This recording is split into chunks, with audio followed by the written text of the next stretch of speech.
बिस्मिल्लाहिर्रहमानिर्रहीम अस्सलाम वालेकुम। अल्लाहुम्मा सल्लि अला मुहम्मदिन व अला आलि मुहम्मद कमा सल्लैता अला इब्राहीम व अला आलि इब्राहीम इन्नका हमीदुम मजीद।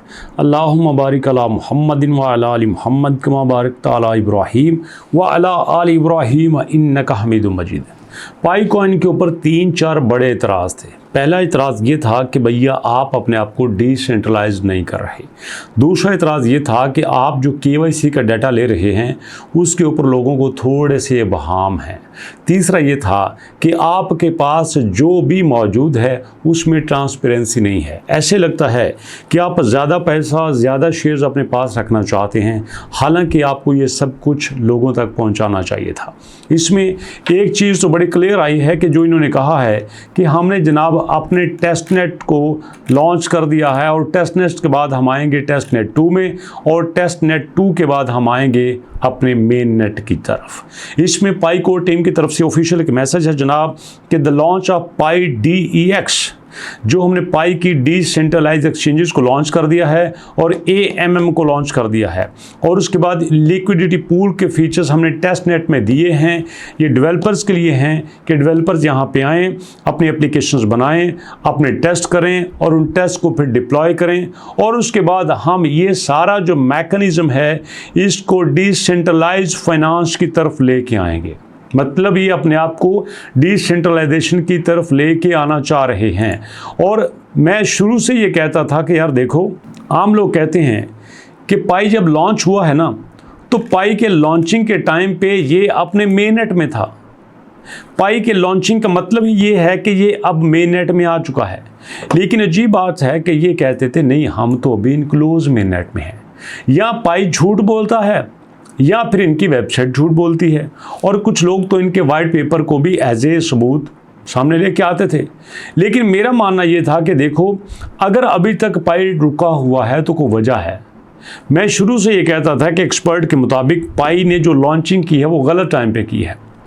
पाई के ऊपर पब्लिक का प्रेशर इतना ज़्यादा था कि मजबूरन पाई को लॉन्चिंग करना पड़ी। अब जो लोगों का ट्रस्ट था, उस ट्रस्ट की वजह से लोग तो बहुत आए। $2 थोड़ी प्राइस नहीं होती, लोगों ने लाखों डॉलर यहाँ से कमाए। लेकिन ये अपनी प्राइस को मेंटेन नहीं कर सका। उसकी वजह लॉन्चिंग के बाद जो अगला प्रोसेस था पाई की, उसकी तैयारी नहीं थी।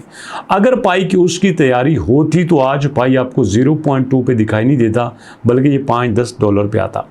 और मैं अंदर की बात भी आपको बता देता हूँ, ये जो पाई सारा कुछ कर रहा है इसलिए कर रहा है कि जो बड़ी बड़ी एक्सचेंजेस इसको अभी तक लॉन्च नहीं कर रही, ये उसको लॉन्च कर दें, ये कर देंगी। अब यहाँ पे जो हमारे पास अपडेट आई है उसमें उन्होंने कुछ बातें बताई हैं जो मैं आपको बता देता हूँ। ये कहते हैं कि हमने जो नया डिसेंट्रलाइज फाइनेंस का फीचर ऐड किया है, जिसको हम DeFi कहते हैं। डिसेंट्रलाइज फाइनेंस के फीचर में ये जो है पाई रियल वे में यूज़ होगा। अब पाई का जितना यूज़ केस है और ये रियल वे में आएगा। और ये सारी बातें डॉक्टर फैन ने, जो डॉक्टर निकोलस की वाइफ हैं, उन्होंने टोकन 2049 में बताई हैं। और टोकन 2049 दुनिया की एक ऐसी सेमिनार है, एक ऐसा समिट है, एक ऐसी कॉन्फ्रेंस है जिसमें डेवलपर से लेकर एक्सचेंजेस के ऑनर तक भी जाते हैं। आप देखो, उसके बाद आपको फ़ौरन से बिटकॉइन की प्राइस में एक बड़ा पंप देखने को मिला। अगर आप 1 महीने पहले चले जाएं तो ये आपका बिटकॉइन चल रहा था 1,08,000 पे। मतलब अंदाज़ा करो, 1,24,000 कहाँ और 1,08,000 कहाँ। और उसी के बाद आपको जो BNB है, ये BNB भी आपको 1,000 क्रॉस करता हुआ दिखाई देगा। मतलब कुछ दिन पहले ये जो आपका BNB है ये तकरीबन 925 पे आया हुआ था, 935 पे आया था। 1,080 पे जाने के बाद 925, 30, 35 पे आना बड़ी अलार्मिंग सिचुएशन है। लेकिन देखो, इसने अपने आप को कवर कर लिया है, अब दोबारा से 1,045 पे आ चुका है। या फिर आप छोड़ें, आप सारी की सारी क्रिप्टो करेंसीज को देख लीजिए। ये जितनी भी क्रिप्टो करेंसीज हैं इस वक्त आपको सारी ग्रीन नज़र आएंगी, टोटल सारी की सारी ग्रीन है। या फिर आप एक और प्लेटफॉर्म अपने क्रिप्टो बबल पे देखें तो आपको सारी की सारी यहाँ पे ग्रीन नज़र आएंगी। 24 घंटे का चार्ट आपको बता रहा हूँ। इसका मतलब ये है कि ये जो हमारे पास टोकन 2049 आया है, इसने क्रिप्टो की कम्युनिटी के ऊपर बड़ा पॉजिटिव इम्पैक्ट डाला है। और इस पॉजिटिव इम्पैक्ट की वजह से लोगों का ट्रस्ट बढ़ा है, इन्वेस्टमेंट यहाँ पर ज़्यादा आई है, लोगों ने ख़रीदा है और आज पाई की समेत बाकी सारे कॉइन आहिस्ता आहिस्ता खड़ा होने की कोशिश कर रहे हैं। और मैं यहाँ पे पाई की जो ऑनरशिप है, जो हमारी टीम है, उसको सलाम पेश करना चाहूँगा कि उन्होंने इस सेमिनार को बड़े राइट वे में यूज़ किया है। चूँकि इस राइट वे में यूज़ करने के बाद अब ये जो है सिचुएशन बन चुकी है कि लोग उसको जानने लगे हैं, लोग उसको पहचानने लगे हैं, बड़ी कंपनीज की तरफ आने लगी हैं। अगर ऐसा ही रहा तो भैया आने वाले वक्त में हमें कुछ बेहतरी दिखाई दे सकती है। अब यहाँ पे आपका सवाल ये होना चाहिए कि वो जो आने वाला वक्त है वो कितना है, 2 माह का है, 6 माह का है, 10 माह का है? भैया मेरे ख्याल से वो आने वाला वक्त कम से कम 6 माह का है। अगर आप 6 माह से पहले पाई को कुछ बेहतर देख रहे हैं या देखना चाहते हैं तो आप गलत सोचते हैं। ऐसा कुछ नहीं है। जितने भी आपके पास जो कॉइन हैं जो बहुत अच्छा परफॉर्म कर रहे हैं, यहाँ पे मैं ज़रा गेनर्स की लिस्ट में लेके चलता हूँ। यहाँ पे देखो आपको बहुत सारे कॉइन जो है वो 63% पंप हुए हैं 24 घंटे में। 24 घंटे में 63%, ला तौबा। लेकिन इसको आप ज़रा डिटेल से चेक करके देख लो, इसके पीछे आपको क्या मिलेगा। इसके पीछे आपको शायद को बड़ी चीज़ ना मिले। क्यों?